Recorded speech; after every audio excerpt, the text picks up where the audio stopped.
Teniendo esto en cuenta, volvamos al texto de ayer. Escúchenlo con el corazón.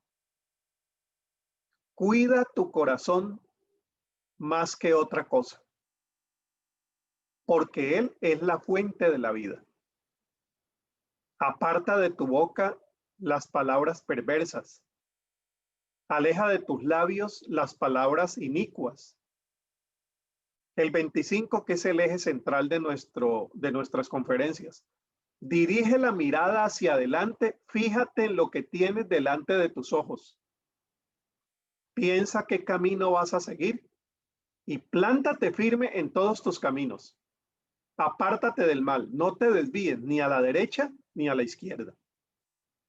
Hoy vamos a examinar el versículo 25 y al final vamos a relacionarlo con los versículos 23, 24, 26 y 27.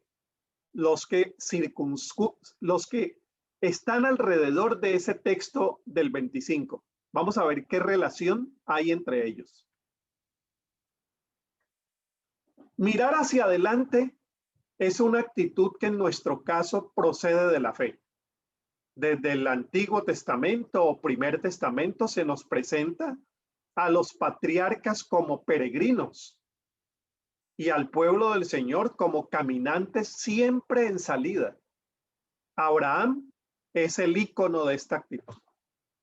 Abraham, siempre me impresiona leer ese texto en el que cuando el Señor lo llama, dice el narrador sagrado que Abraham respondió en obediencia y salió sin saber a dónde iba. Abraham y los suyos salieron sin saber a dónde iba, pero marchando y marchando hacia adelante, siguiendo la dirección del Señor. ¿Por qué tanta firmeza de parte de Abraham para avanzar? Porque cuando uno sabe con quién va, no interesa tanto saber hacia dónde nos va a llevar. Y Abraham sabe eso. ¿Hacia dónde va? Él no lo sabe. Pero él sabe de la mano de quién va. Y por eso sale hacia adelante. Pero en el Antiguo Testamento hay toda una teología alrededor del término salida. Salida, tanto que tenemos un libro, el segundo de los libros de la Biblia, que se llama el libro de la salida, el libro del Éxodo. Por lo tanto, cuando estamos hablando de salir e ir hacia adelante, estamos hablando de un eje teológico fundamental también de la fe judeocristiana. Por otra parte, mirar hacia adelante se relaciona con el sentido de vida que nosotros hemos adoptado y la misión que hemos recibido. Nos da sentido seguir a Jesús, trabajar con la gente más necesitada en este momento. Y esto no se logra sino mirando hacia adelante. Mirar hacia adelante no es, en nuestro caso, una clave empresarial, no es eso, que nos convierta en líderes optimistas, emprendedores, exitosos. No, es un valor de fe, como estamos insistiendo, que nos infunde confianza, arrojo y compromiso. ¿Por qué es importante aclarar esto? Porque en estos días se ha despertado y se ha insistido mucho en un tema que es el tema de emprendamos juntos, luchemos juntos con optimismo por un futuro mejor, seamos emprendedores, no nos está pasando, lo mejor está por venir. Y ese es un discurso en parte que pudiéramos aceptar y darle la razón en algún porcentaje, pero no es el discurso de la fe. El discurso de la fe no es hacer empresarios exitosos, emprendedores, y que adoptemos todos esos modelos empresariales a los modelos de la iglesia. No, nosotros vamos más por un ángulo de dependencia en Dios, de confianza en Él, y eso sí, de un emprendimiento que para nosotros en verdad la palabra más exacta sería de arrojo. Más que emprendedores, somos personas que sabemos arrojarnos en las manos de aquel que nos ha llamado para caminar hacia adelante. Bueno, vamos a hacer una explicación, si ustedes me permiten, unos 5 minutos de filosofía sobre cómo entendían los viejos filósofos y los actuales el asunto del pasado, el presente y el futuro. Seré muy breve y en lo posible lo más claro para que entendamos estos asuntos de filosofía que a veces hay también cómo hacerlos complicados. Miren lo siguiente. Para los griegos, lo más importante no era el presente, ni tampoco el futuro. Para los griegos, y ustedes, a los que les guste leer la filosofía griega, sabrán que para los griegos, lo que más se soñaba y más se anhelaba era volver al pasado. Todo está en el pasado. Lo que se necesita está en el pasado. Por lo tanto, ¿qué es lo que hay que hacer? Recordar el pasado. De ahí surge la mayéutica. La mayéutica es que en verdad no hay que descubrir nada nuevo. La mayéutica consiste en sacar lo que ya tenemos dentro de nosotros. Es regresar a lo que ya tenemos. Por eso, cuando Jesús habla de mirar hacia el futuro y plantea esa perspectiva escatológica del reino, los griegos no lo entendían muy bien. Los griegos no lo entendían muy bien, porque para los griegos lo que teníamos que hacer era, en lo posible, regresar al pasado. Miren la gran diferencia entre los griegos y los cristianos. Los griegos hubieran querido regresar al paraíso de Génesis capítulo 2. La fe cristiana no propone el regreso a Génesis. La fe cristiana propone la nueva Jerusalén. Por eso Apocalipsis dice, será la ciudad que desciende, pero la mirada es escatológica. De eso se trata la fe del Nuevo Testamento, una fe escatológica que se inspira en el pasado, se desafía y sirve en el presente, pero mira hacia el futuro, hacia lo nuevo que viene, hacia lo nuevo que debemos aprender. Cuando llegamos al siglo XIX, entramos con los positivistas del siglo XIX, quienes valoraron el pasado, aunque de una forma diferente a como lo habían hecho los griegos. Allá se encuentra lo que necesitamos aprender acá. Entonces, el positivismo, a diferencia de los griegos, lo que dicen es, en el pasado no es que esté lo mejor, en el pasado está lo que podemos aprender para hoy. Mientras los griegos valoran más el pasado, los positivistas valoran el presente. Se trae del pasado para ponerlo en práctica en el presente. Para ellos, la historia es la maestra de la vida.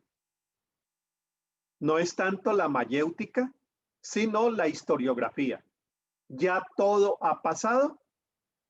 Es una forma de historicismo, de reconocer que en la historia tenemos las lecciones más grandes y que en cierta manera esa historia también es cíclica. Vayámonos al siglo XXI.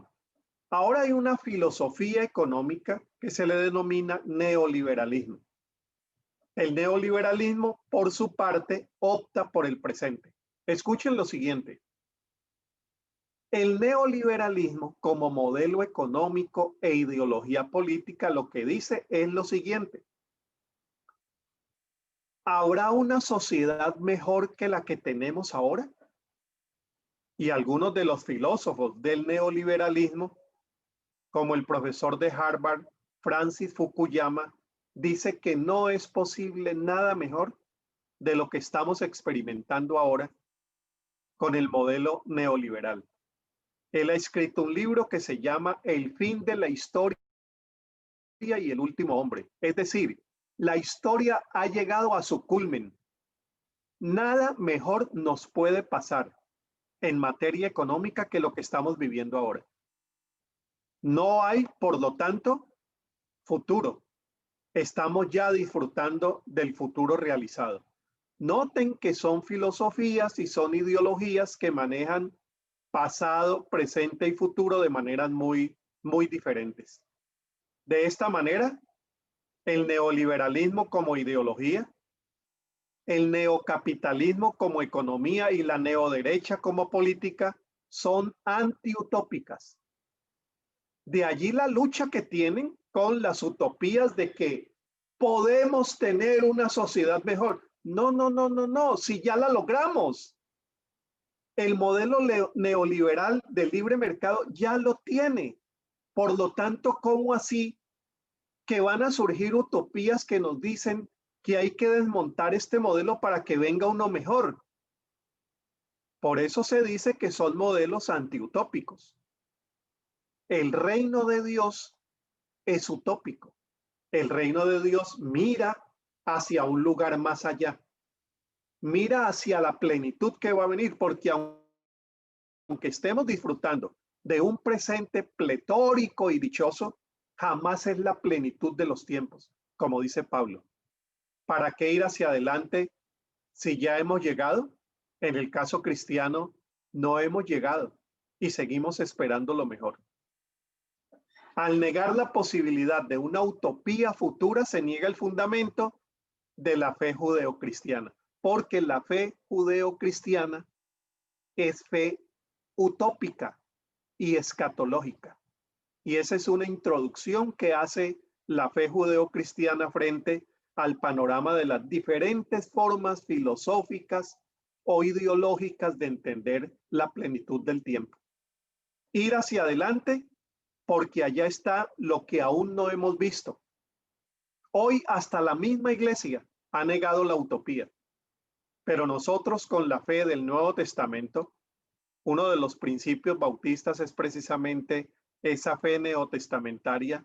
Sabemos mirar hacia el futuro y volvamos al poema de Julia Esquivel, alimentar nuestra esperanza. Nuestra esperanza se alimenta del futuro y es una esperanza que, como es esperanza firme, nos ayuda a transformar el presente. Hasta allí lo de la filosofía. Mirar hacia adelante es creer que aún no hemos visto entonces lo mejor. Es fe que aún queda por ver lo que el Señor ha prometido. A ver cómo les parece en el contexto de esta conversación, 1 Corintios 2:9. Lo que jamás vio ojo alguno, lo que ningún oído oyó, lo que nadie pudo imaginar que Dios tenía para aquellos a quienes Él ama. Ojo no ha visto lo que aún está por venir. Mirar hacia adelante es la mejor forma de avanzar en nuestro ministerio. Soñando, hablando de lo que vendrá, teniendo visiones y caminando como los ancianos del sueño de Pentecostés de Joel, que los voy a llamar los ancianos millennials. Esos ancianos de Pentecostés que dice, y sus ancianos soñarán cosas extraordinarias. ¿Por qué hago énfasis en esto? Por lo que dije ayer también, somos una denominación que ya cumplió más de 400 años. Y cuando tenemos tanta gloria en el pasado, tendemos a pensar que lo que hay es que regresar a ese pasado. A las iglesias que teníamos hace 20 años, a las juntas misioneras que teníamos hace 50, a los modelos de sostenimiento convencional que teníamos hace 15, al sistema financiero que sostenía nuestras iglesias antes de la pandemia, que lo mejor está allá, lo mejor está en los himnos de los años 45, lo mejor está en los sermones de los años 20, de los años 60, de los años 80. ¿Y cuánto hay que aprender de eso? Pero estamos frente a una juventud y a un contexto social que nos pide que la fe evangélica bautista se actualice, mire su presente y mire qué cambios hay que introducir en la manera de predicar a Jesús y en la manera de hacer iglesia e interactuar con la sociedad.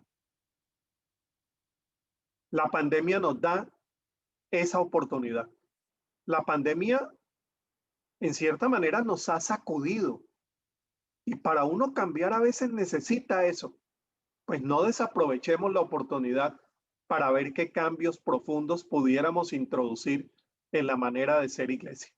Mirar hacia adelante, dice Proverbios, mira hacia adelante y fija los ojos en lo que está frente a ti.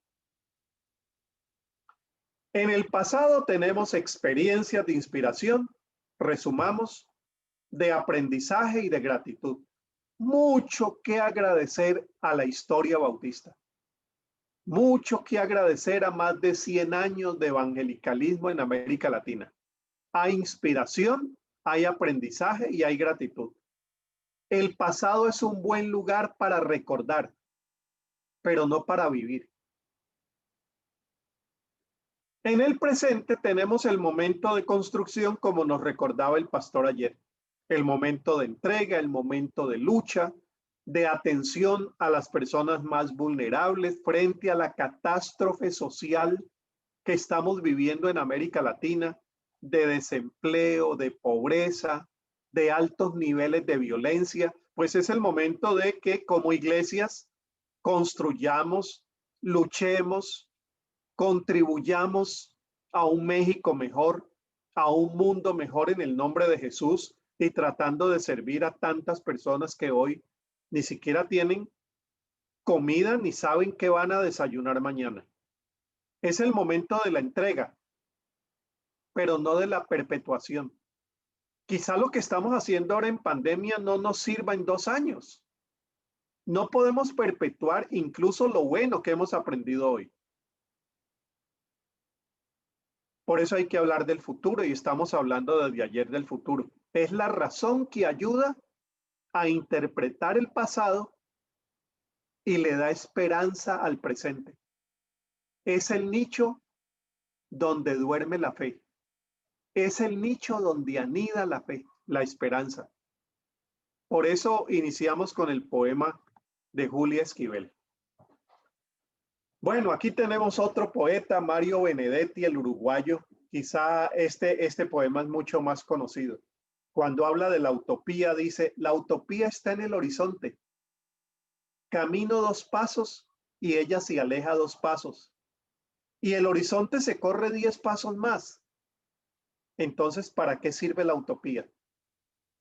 Para eso. Sirve para caminar.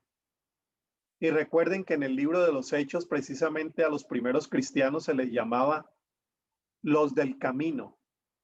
Caminaban siguiendo a Jesús y mirando siempre, como dice Proverbios, hacia adelante. Entonces tenemos, si ustedes recuerdan el poema de Luis Cernuda, ese poema hablaba de peregrinos.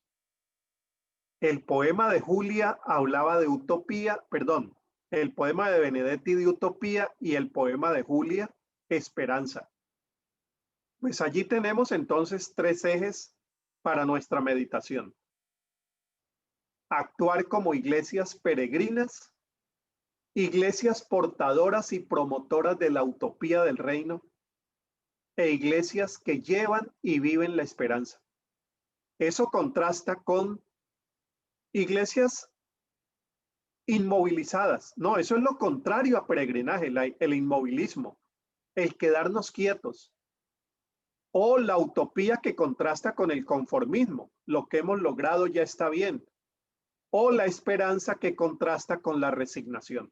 Por eso cuando hablamos de mirar hacia adelante estamos hablando de peregrinaje, de utopía y de esperanza, contrario al inmovilismo, al conformismo que nos afecta tanto como denominación y a la resignación de que todo tiempo pasado fue mejor y ya no habrá cómo reconstruirlo. Frente a esto, vamos a ver entonces las relaciones que están alrededor del versículo 25. Cuida tu corazón más que otra cosa. ¿Qué tiene que ver eso con mirar hacia adelante? Porque de él van a la vida, dice la versión del 60. Aparta de tu boca las palabras perversas. ¿Qué tendrá que ver palabra perversa con mirar hacia adelante? Aleja de tus labios las palabras inicuas. Viene el versículo 25 y sigue el 26. Piensa qué camino vas a seguir, porque no se trata de solamente animar a nuestras iglesias a ir hacia adelante sin saber para dónde vamos. Piensa qué caminos vas a seguir y plántate firme en todos tus caminos. Apártate del mal, porque no se trata de ir adelante de cualquier manera. No te desvíes ni a la derecha ni a la izquierda y sigue caminando al frente. Miren estas relaciones. Cuida tu corazón. Eso tiene que ver con las intenciones con las cuales nosotros vamos a caminar hacia adelante. ¿Qué te motiva a seguir hacia adelante? Dice el proverbio, cuida tu corazón. Cuida las intenciones que te motivan a salir de lo tradicional y avanzar hacia adelante. La intención nuestra debe ser más fieles al Señor, ser más contextuales a la sociedad mexicana. Esas serían dos muy buenas intenciones. Pero si alguien dice, voy a seguir hacia adelante con mucha creatividad, haciendo cosas nuevas para salir adelante y dejar a todos atrás, que mi iglesia sea la iglesia más poderosa, más numerosa y más rica, allí no tendríamos una buena motivación. Si usted durante la pandemia está diciendo, pues es la hora de yo volver a la universidad o hacer una maestría en el seminario, cuida tu corazón. ¿Qué te motiva? ¿Te motiva el deseo de servir al Señor, de conocerlo mejor a Él y de estar a la altura de tu iglesia para darles a ellos lo mejor? Ahí hay una buena intención, pero ya sabemos que también hay corazones dañados para gente que quiere estudiar y que no son las intenciones que siempre eh, el Espíritu quisiera de nosotros. Cuida tu corazón está vinculado a dirige la mirada hacia adelante. ¿Por qué lo vas a hacer? ¿Qué te motiva? ¿Qué es lo que dice tu corazón? Pero miren esta otra relación, lo de las palabras perversas.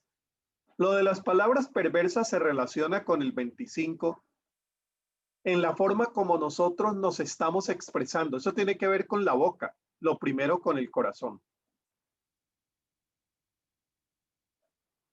Yo creo que un ejercicio interesante sería tratar de analizar qué tipo de expresiones nos han surgido durante la pandemia. ¿Con qué palabras nosotros definimos la experiencia que estamos viviendo? ¿Cómo nos expresamos en la casa cuando las cosas no están saliendo bien? ¿Cómo nos expresamos cuando tenemos que enfrentarnos a la tecnología, que es prácticamente nueva para la mayoría? ¿Cómo nos expresamos ante la frustración de no estar reuniéndonos, la mayoría, presencialmente en iglesias? Esto tiene que ver con las formas como me expreso. De lo profundo del corazón habla la boca. Hay gente que dice tener fe, pero cuando se expresa frente a la situación que está viviendo, uno dice, esta persona puede tener cualquier cosa menos fe. Habla de la desgracia de la pandemia. Habla de lo miserable que me siento. Habla de lo miserable que es México. Y hablan con unas expresiones que uno dice, allí algo está pasando con la esperanza, con la fe y la confianza en Dios.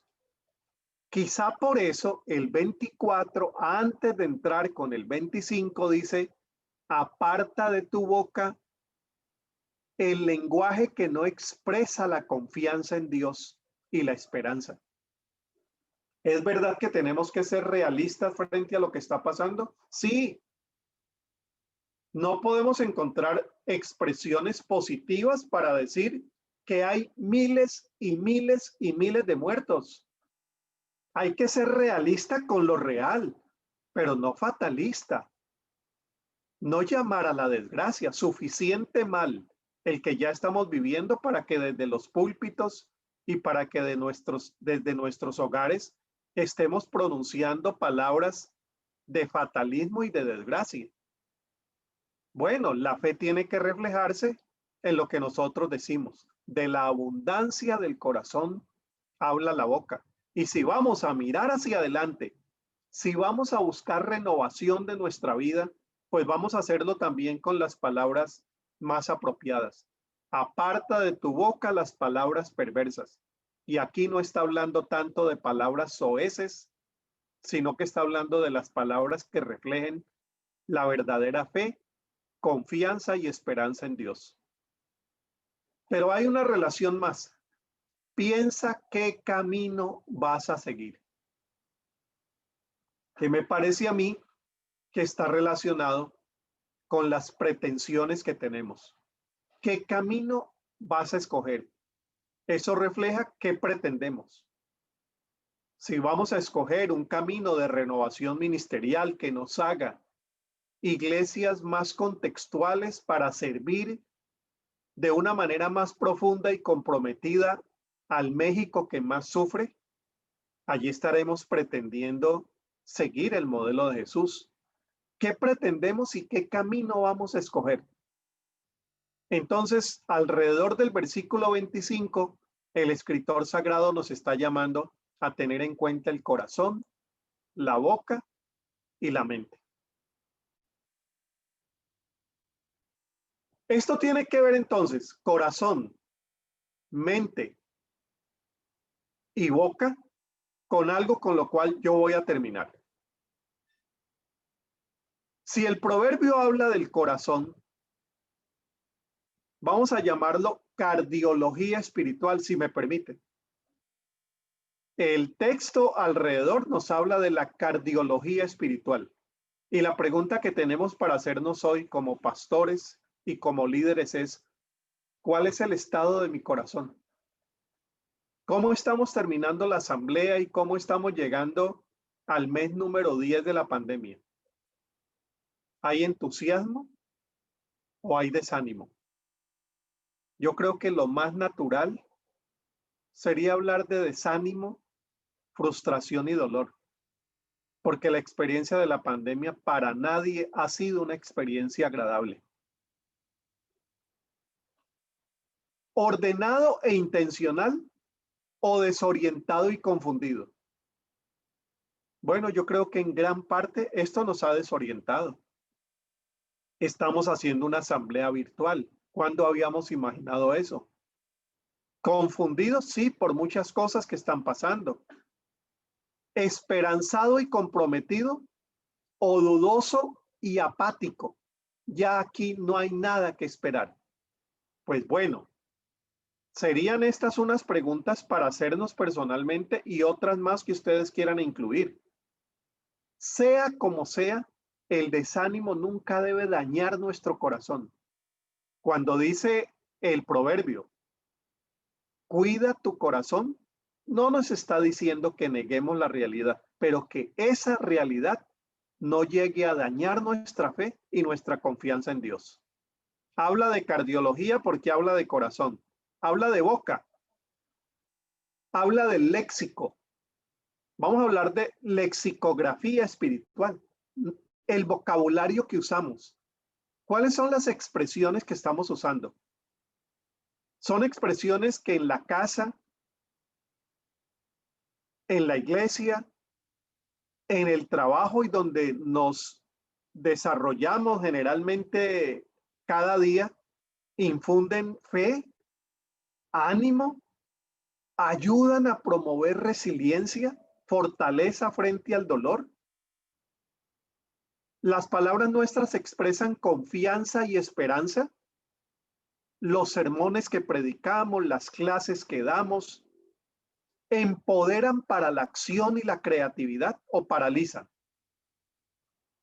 Creo que a eso se está refiriendo el proverbio y finalmente la planificación espiritual cuando dice, alista tus caminos. Ahí nos enfrentamos con las preguntas, ¿cuáles son mis sueños y metas para estos 3 años que vienen? Sueños y metas personales, familiares, financieras, intelectuales, espirituales. Bueno, yo he hecho mi lista en estos días. He hablado de 5 áreas, principalmente área familiar, área financiera, área intelectual. Ponemos eso en manos del Señor y comenzamos a mirar hacia adelante este año, esperando que el Señor nos cubra con su gracia y con su bendición. Planes de restauración ministerial. ¿Qué planes tenemos para la iglesia? Si seguimos en confinamiento y si no seguimos, ¿cuáles son los planes? ¿Cuáles son los retos? ¿Cuáles son los desafíos? ¿Qué hemos aprendido de la experiencia del año pasado que nos ayude para hacer una iglesia mejor, una iglesia diferente, una iglesia más unida, un trabajo corporativo más unido como convención? Formas de expresar solidaridad social frente a tanta gente necesitada como nos ha dejado la pandemia. Que el Señor nos ayude a caminar mirando hacia adelante. Que el Señor nos ayude a caminar con confianza, con corazones solidarios, aprendiendo de la dura experiencia que hemos tenido y mirando siempre adelante, porque nuestra fe escatológica es la fe del reino, que mira y camina tras Jesús. Que así sea y que Dios nos bendiga.